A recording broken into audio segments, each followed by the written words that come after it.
Hello सर्वांना माझा नमस्कार। आज आपला वूलन रंगोली मॅटचा फ्रीचा सेकंड डेचा क्लास आहे। डे 1चा जर तुम्ही क्लास पाहिला नसेल तर यूट्यूब आणि फेसबुकवरती तो व्हिडिओ अपलोड केलेला आहे। डिस्क्रिप्शनमध्ये त्याची लिंकसुद्धा दिलेली आहे, नक्की पहा। तर वेळ न घालवता आपण सेकंड डेचा क्लास चालू करूयात। आणि मागच्या व्हिडिओमध्ये तुम्हाला जे काही प्रश्न पडलेत, मला ज्या काही कमेंट आल्यात त्याची उत्तरं मी या सेशनमध्ये तुम्हाला देणार आहे। तर व्हिडिओ पूर्ण नक्की बघा।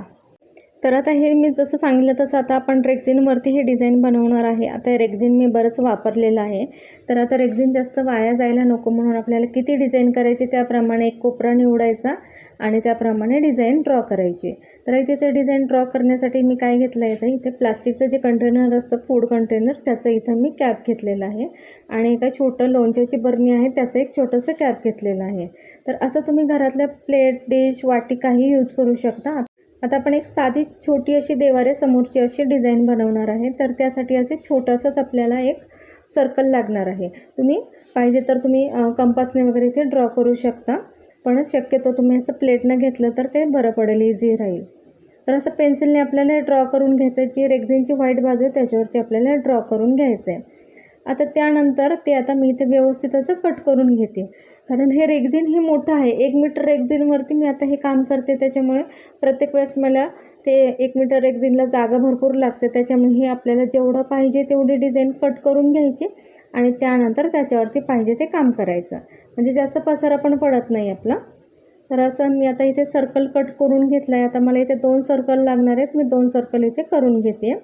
तर आता हा एक मोठा सर्कल झाला, आता एक छोटासा इथे मध्ये करायचं आहे। तर एक छोटंसं जे कॅप आहे ते बरोबर सेंटरला ठेवायचं, इकडे तिकडे जाऊ द्यायचं नाही।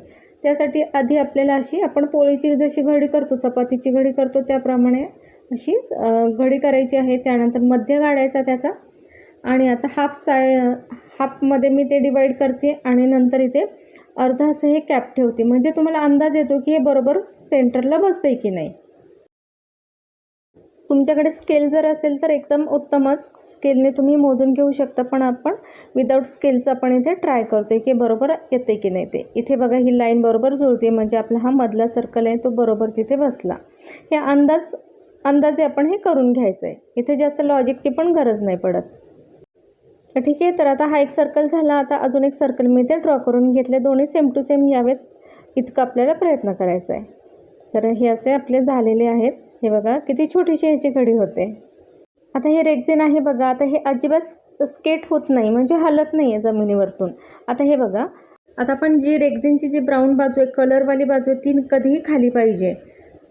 तर आता इथं तुम्ही बघू शकता, ती बाजू जर खाली गेली तर ते रेक्झिन अजिबात हलत नाही आहे, पण जर व्हाईट बाजू खाली गेली तर ती हलती आहे बरोबर। तुम्ही दोन्हीतला फरक इथे बघून घ्या, एक बाजू हलती, म्हणजे तुम्ही ही रंगोली मॅट तुम्ही बनवली तर लहान मुलांचा पाय पडला, आपला जरी पाय पडला तरी ते घसरणार नाही आणि मुलंसुद्धा पडणार नाहीत।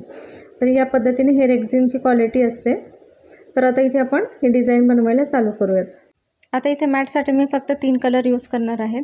आता इथे तुम्ही वूलन बघू शकता, हे असा बंच आपल्याला मिळतो आणि त्यानंतर आपल्याला त्याचे धागे असे सोडून घ्यायचे असतात आणि त्याचा बॉल बनवायचा असतो आणि त्यानंतर ती यूज करायची असते।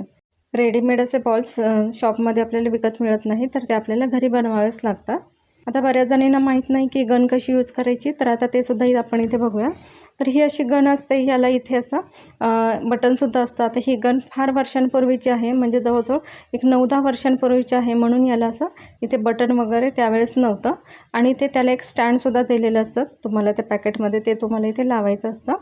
आणि आता ही 60 वॅटची ग्लू गन आहे। त्या स्टँडमुळं काय होतं, ही गन अशी आपल्याला उभी करता येते जेव्हा आपण यूज करतो तेव्हा। आणि मागच्या बाजूला असं होल असतं, तर तिथून आपल्याला ही ग्लू स्टिक ॲड करायची असते। आता इथे ऑलरेडी एक ग्लू स्टिक आहे, तर ती थोडीशी संपत आली की मी नवीन ॲड करून तुम्हाला दाखवेलच। आणि त्यानंतर याला पिन असते, ह्याला काही सेल वगैरे नसतो, तर आपल्याला ह्या बोर्डला ही पिन लावायची असते।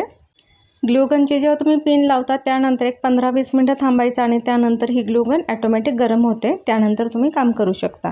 आता इथे मी पिनअप करून ठेवते।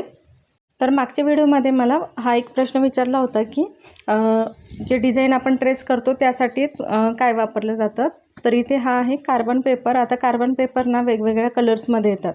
आता इथे व्हाईट कलर आहे हा, आणि दुसरा आहे येलो कलर आहे। तर हे आपल्याला आरी वर्कचं किंवा बाकीचं फॅब्रिक पेंटिंगसाठी हे यूज होतात.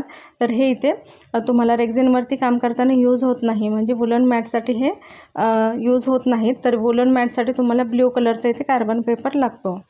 जेव्हा तुम्ही डिझाईन ट्रेस करता त्यावेळेस ब्ल्यू कार्बन पेपरचा उपयोग केला तर ती डिझाईन अशी डार्क कलरमध्ये येते. आणि जर तुम्ही व्हाईट येलो यूज केला तर ती डिझाईन तुम्हाला दिसणारसुद्धा नाही तुम्ही कशी ड्रॉ केली ते. ठीक आहे. तर आता इथे ग्लूगन ही गरम झालेली आहे. आता सुरुवातीला गरम झाल्यानंतर ना थोडंसं जो ग्लूचा जो पोर्शन आहे ना तर तो आपल्याला असाच टाकून द्यायचा असतो, म्हणजे त्याचा काही यूज नसतो, तो फार कडक असतो. जे अशी स्मूथ अशी पातळ अशी ग्लू बाहेर येईल तर त्यावेळेस आपल्याला यूज करायचं असतं. आता सुरुवातीला इथे खराब वूलन आहे ती थोडीशी कट करून घेतली आहे. आणि आता रेक्झिनवरती आपण आधी कॉर्नर जी बॉर्डर आहे ती आधी आपण लावून घेऊयात. तर या पद्धतीने थोडंसं आपल्या ग्लू लावायचा आहे आणि त्यानंतर अशी वूलन लावून घ्यायची आहे. तुम्ही जास्त जर ग्लू आधी लावत बसला तर काय होतं, ग्लू विदिन अ सेकंद तो लगेच सुकून जातो. म्हणून काय करायचं, थोडंसं ग्लू लावायचा आणि त्यानंतर लगेच त्याच्यावरती वूलन अशी व्यवस्थित अशी घट्ट अशी दाबून चिटकून घ्यायची. फक्त तिथे प्रेस करायचं आपल्याला, व्यवस्थित चिकटलं पाहिजे या उद्देशाने. तर आधी हा सर्कल जो आहे तो बॉर्डरचा तो व्यवस्थित आधी कंप्लीट करून घ्यायचा आहे. आणि हे सगळं काम करताना हळूवारपणे करायचं, जवळ लहान मुलांना ठेवायचं नाही, का तर ग्लूगनला वगैरे त्यांचा धक्का लागला तर चटका वगैरे बसू शकतो. त्याच्यामुळे थोडीशी काळजी घ्यायची असते. आणि जे आता नवीन ग्लूगन यूज करतात तर त्यानेसुद्धा थोडीशी काळजी घ्यायची, कारण तुम्हाला ग्लूगनची तेवढी माहिती नसते. आणि जरी तुम्हाला त्यातून यूज करण्यासाठी काही अडचण आली तर या व्हिडिओच्या कमेंटमध्ये मला विचारा. तर या पद्धतीने आपण असं आधी बॉर्डर असं फिल करून घेतो आहे. आता इथे तुम्ही कलर तुम्हाला जसे आवडतील तसे तुम्ही इथे देऊ शकता, पण मी जास्त कलर इथे वापरणार नाही आहे. हे आपण देवघरासाठी छोटीशी डिझाईन बनवतो आहे, त्याच्यामुळे इथे मी एकदम कमी कलर यूज करणार आहे. आता इथे एंडपर्यंत आपण आलो, जिथे स्टार्ट केलं तिथंच आता एंड आता हा झालेला आहे वुलनचा. आता त्या एंडच्या पुढेच आपल्याला ही वुलन जी आहे ती तशीच पुढे न्यायची आहे. म्हणजे इथे आता मी वुलन अजिबात कट केलेली नाही आहे, ही आहे तशीच आपल्याला न्यायची आहे. आता हा जो सर्कल आहे तो आपल्याला त्या सर्कलला चिटकून असा घ्यायचा आहे, म्हणजे मग ते गॅप ठेवायची नाही आहे. गॅप ठेवलं तर काय होतं, आपलं जे डिझाईन आहे ते चांगलं दिसत नाही. आता ही ग्लू स्टिक इथे बघा थोडीशी पुढे गेली आहे. आता तोपर्यंत मी दुसरी मागून टाकलेली आहे. याने काय होतं, पुढच्या जी ग्लू स्टिक आहे तर त्याला थोडंसं पुश होतं आणि त्यामुळं तो ग्लू व्यवस्थित बाहेर येतो.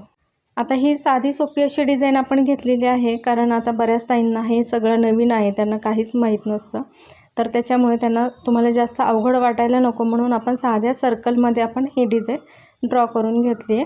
आणि त्यानंतर ही आता बनवतो आहे आपण. वुलन एकदम अशी चिटकून घ्यायची, ह्याला जास्त गॅप ठेवायची नाही आहे. गॅप जर ठेवली तर तुम्हाला त्यावेळी तिथे लक्षात आले तर तिथे नंतर वुलन तुम्ही लावू शकता. आणि ग्लू गन जेव्हा तुम्ही लावता तेव्हा ती अशी प्रेस करून तिथे लावायची. आता इथे हे ऑरेंज कलरचं याला बटन आहे, ते प्रेस करते मी. ग्लू व्यवस्थित बाहेर आला की नाही ते चेक करायचं. असं नाही की फक्त गन तिथे फिरवायची, तर ग्लूसुद्धा बाहेर आला पाहिजे. त्यानंतर आता हा वरचा जो सर्कल आहे तो मी कंप्लीट करून घेतला. थोडीशी जागा ठेवली आहे, इथे मी आता ही वुलन कट करून घेतली आहे. आता एंडिंगचा जो वुलनचा पार्ट आहे तो सुद्धा व्यवस्थित इथे असा लावून घ्यायचा आता कात्रीने, कारण ते छोटंसं बारीक टोक असतं ग्लूचा, आपल्याला इथे चटका बसू शकतो. म्हणून कात्रीने पेन्सिलने तुम्ही इथे व्यवस्थित ते ॲडजस्ट करून घ्यायचं. वुलन कुठे आली की नाही ते नंतर आपण चेक करून घ्यायचं की कुठे बाहेर निघाली आहे, कुठे व्यवस्थित बसली नाही आहे असं. आता इथे येलो कलर मी इथे यूज करते आहे. ह्याचं टोक आधी व्यवस्थित कात्रीने मी आतल्या बाजूने टाकलं आहे. आता ग्लू स्टिक बघू शकता ती संपली आहे. आता दुसरी आपण इथे टाकून घेतली आहे. जर तुमच्याकडे जास्त कलर अवेलेबल नसतील, एका कलरचं जरी केले डिझाईन तरी तुम्हाला चालतं आहे, काहीच प्रॉब्लेम नाही. आता जेव्हा तुम्ही सुरुवातीला हे डिझाईन बनवणार आहात तर ज्यांना सवय नाही आहे किंवा ज्यांना थोडंसं रेक्झिन तुम्ही घेऊ शकत नाही तर अशा वेळेस तुम्ही कॅनव्हासचा यूज करा. कॅनव्हासवरती हे डिझाईन बनवा. कॅनव्हासवरती किंवा नॉन वोनसुद्धा असतं तर त्याच्यावरती सुद्धा हे बनवू शकता. आता हा येलो कलरसुद्धा मी इथे फिल करून घेतला आहे, कट करून घेतला आहे. आता सगळ्यात शेवटी आता मध्ये एक छोटासा आता सर्कल ठेवला आहे मी, तर तिथे मी व्हाईट कलर देते आहे. आपले रेग्युलर वेगवेगळे क्लासेस असतात, पेड क्लासेस असतात. तर आता हा जो फ्रीचा क्लास आहे तो फक्त यूट्यूब आणि फेसबुकवरती आहे. तर एक ताईंना विनंती आहे की फक्त ह्या फ्रीच्या क्लाससाठी तुम्ही मला प्लीज कॉल करू नका. काय होतं की तुम्ही रात्री 11 11:30ला सुद्धा किंवा कुठल्याही वेळेत तुम्ही कॉल करता की फ्रीचा जो क्लास आहे त्याची माहिती द्या किंवा काय, कारण ती आपण यूट्यूब आणि फेसबुकवरती देतोच व्हिडिओ. त्याच्यामध्ये तुम्ही कमेंट करून विचारा मला प्रश्न काय असतील तर. कारण मी फ्रीच्या क्लासची पोस्ट टाकली तसे मला फोन येत आहेत. पहिला व्हिडिओ पाहिल्यानंतर फोन येतात, मी बोलन कशी लावू किंवा आधी कशावरती करू. मग ते मला सांगत बसायला तिथे फार म्हणजे वेळ जातो. माझे बाकीचे सुद्धा ऑनलाईन क्लासेस असतात, त्याच्यामुळे तितका वेळच मिळत नाही मला बोलायला. म्हणून तुम्हाला पेड क्लासेस करायचे असेल तर तुम्ही नक्की कॉल करा. मटेरियल हवं असेल तर कॉल करा. पण फ्रीचे क्लासेस आपण यूट्यूब, फेसबुकवरती देतो आहे, तर त्याविषयी काही प्रश्न असतील तर तुम्ही तिथल्या तिथे मला विचारा आणि मी प्रत्येक तुमच्या कमेंटचा रिप्लाय नक्की देत जाईन. आता ही आपली डिझाईन कंप्लीट झालेली आहे. आता ह्याला असं उलट्या साईडने फोल्ड करायचं, म्हणजे ही अशी डिझाईन कडक होत नाही. कारण बऱ्याच जणींचा ग्लू स्टिकचा किंवा ग्लू चिटकवण्याचा प्रॉब्लेम असतो, त्याच्यामुळे थोडीशी कडक बनते. तर ही अशी आपल्याला सॉफ्ट ही झाली पाहिजे, म्हणजे लगेच ती फोल्डसुद्धा झाली पाहिजे. आता दुसरा जो पॅच आहे, दुसरा सर्कल, त्याच्यावरती सुद्धा मी सेम पद्धतीने ही डिझाईन बनवून घेतलेली आहे. तुम्ही बघू शकता दोन्ही एकदम छान अशा डिझाईन तयार झालेल्या आहेत. तर तुम्हाला हा आपला आजचा डे 2चा क्लास कसा वाटला, ही डिझाईन कशी वाटली मला कमेंट करून नक्कीच सांगा. आणि असं छान छान डिझाईन तयार करण्यासाठी आपल्या चॅनलवरती कनेक्ट राहा.